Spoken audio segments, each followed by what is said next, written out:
Mr. Speaker, this government is the most expensive in Canadian history. Every dollar the Prime Minister spends comes out of the pockets of Canadians. The more they spend, the more things cost. And that's why Conservatives were calling for an affordable budget, for an affordable life, after Liberals doubled the cost of housing and doubled the lineups at our food banks. Pierre Poilievre won't say if his Conservatives will oppose upcoming federal budget.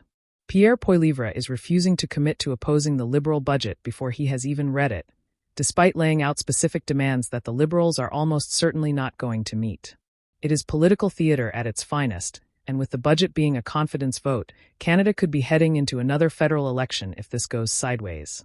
Welcome to Canada Newsletter, where we break down the high-stakes poker game happening on Parliament Hill. Before we dive into why Poilievre is playing coy about his intentions and what his demands actually mean for the budget's chances of passing, hit that subscribe button and click the notifications bell. You will not want to miss how this budget showdown unfolds. Right, let us get into this properly suspenseful situation. With just days until the Liberal government introduces its much-anticipated federal budget, Conservative leader Pierre Poilievre will not say whether his party will oppose the upcoming legislation. Instead, he insists he needs to read the document before deciding. "I do not have telepathic powers to tell you what is in it," Poilievre said in an interview on Rosemary Barton Live airing Sunday morning. "If it were to bring down the cost of living, an affordable budget for an affordable living is something that I support." That is classic political hedging, leaving himself room to maneuver whilst appearing reasonable.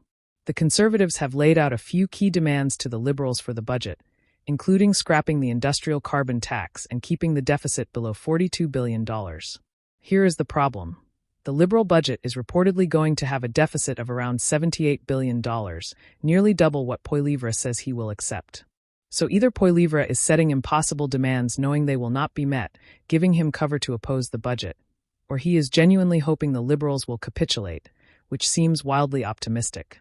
When asked by host Rosemary Barton why he would accept a deficit as high as $42 billion, Poilievre said, "It is not okay, but it is the disastrous state we are in after 10 years of Liberal government.